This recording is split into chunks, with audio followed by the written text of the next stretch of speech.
أعوذ بالله من الشيطان الرجيم. بسم الله الرحمن الرحيم. رب اشرح لي صدري ويسر لي أمري واحلل عقدة من لساني يفقهوا قولي.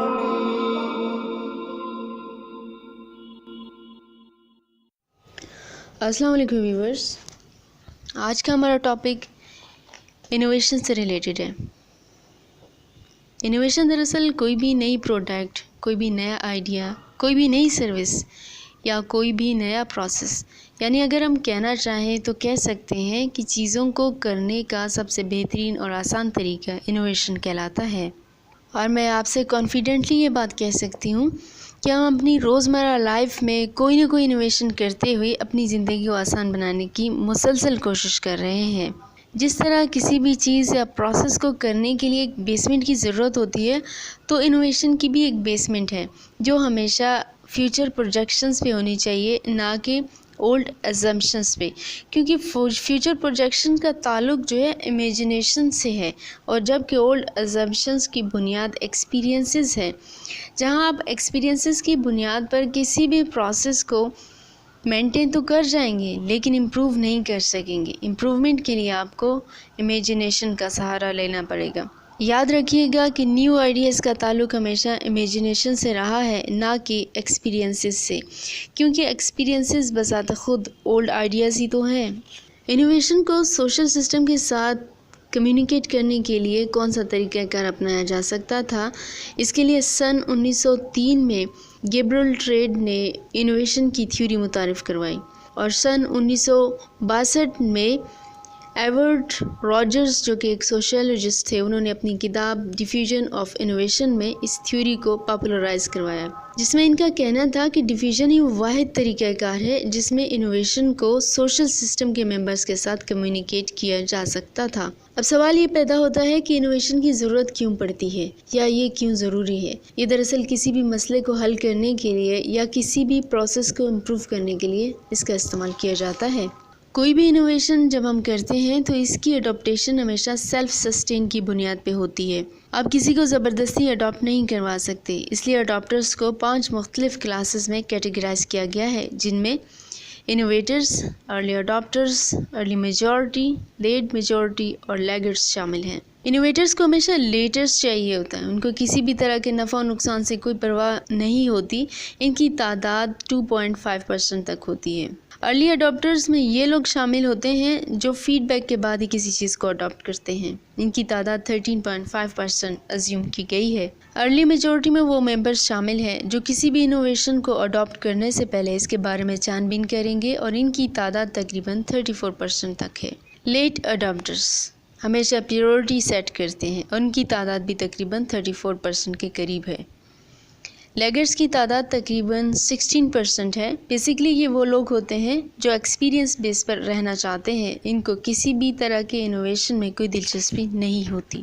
انوویشن پروسیس کے 5 سٹیپس ہیں، جن میں پہلا سٹیپ اویئرنیس کا ہے، جس میں سمپلی ایک انڈیویجول انوویشن کے ایگزسٹنس سے اویئر ہوتا ہے۔ سیکنڈ سٹیپ ہے انٹرسٹ کا، جس میں انویسٹیگیٹر زیادہ سے زیادہ انفارمیشن کلیکٹ کرتا ہے۔ تیسرا سٹیپ ایویلویشن کا ہے، جہاں جو بھی سیکنڈ سٹیپ میں مٹیریل کلیکٹ کیا گیا اس کی ججمنٹ ہوتی ہے، یعنی اس کے رسک اور بینیفٹ ریشو کا اندازہ لگایا جائے گا۔ اگر بینیفٹ ریشو زیادہ ہے تو نیکسٹ سٹیپ ٹرائل کا ہوگا، جہاں انوویشن کو ٹیسٹ کیا جائے گا کہ جو ایکسپیکٹیشنز تھی کیا پوری ہوئی۔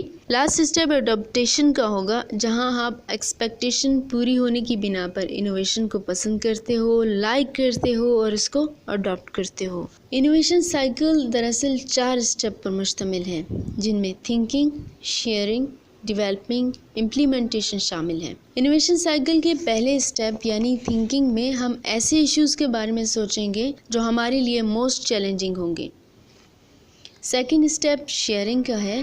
یاد رکھیے گا ڈیو ٹو کانفلکٹ یہ سٹیپ رسکی بھی ہو سکتا ہے، تو ایسے ممبرس کے ساتھ اپنے آئیڈیاز شیئر کریں جو انٹرسٹڈ ہوں۔ جب ہم آئیڈیاز شیئر کرتے ہیں تب ہی باقی ممبرس کو انڈرسٹینڈ کر پائیں گے، اور جب سب انڈرسٹینڈ کر لیں گے تو آٹومیٹکلی ان سب کا ایک ہی ویژن سیٹ ہوگا۔ اب جب کہ ہمارے پاس ایک کامن ویژن موجود ہے تو ہم نیکسٹ اسٹیپ کی طرف موو کر جائیں گے جو کہ ڈیولپمنٹ کا ہے، اور اس اسٹیپ میں ہم آرگنائزنگ اپرچونٹی کے تھرو انوویشن کی ڈیولپمنٹ کرتے ہیں۔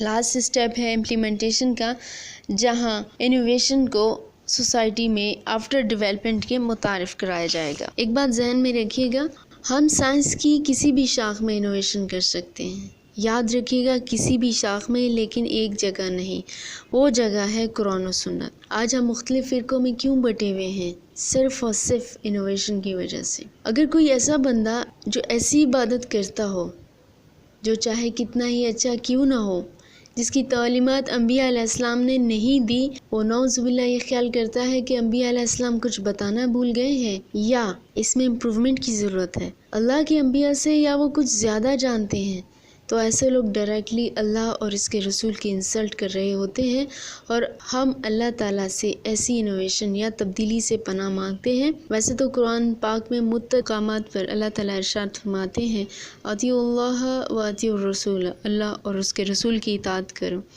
لیکن میں قرآن پاک کی سورہ نمبر 8 کی پارہ نمبر 9 اور آیت نمبر 20 کوٹ کرتی ہوں، جس میں اللہ تعالیٰ ارشاد فرماتے ہیں یا ایھا الذین آمنوا اطیعوا اللہ ورسولہ ولا تولوا عنہ وانتم تسمعون، اے لوگوں جو ایمان لائے، اطاعت کرو اللہ اور اس کے رسول کی، اور اس سے روگردانی مت کرو اور تم سنتے تو ہو۔ اس کے ساتھ ہی میں آپ سے اجازت چاہوں گی، اللہ حافظ۔ رب اشرح لي صدري ويسر لي أمري واحلل عقدة من لساني يفقه قولي رب اشرح لي صدري ويسر لي أمري واحلل عقدة من لساني يفقه قولي رب اشرح لي صدري ويسر لي أمري واحلل عقدة من لساني يفقه قولي رب اشرح لي صدري ويسر لي أمري واحلل عقدة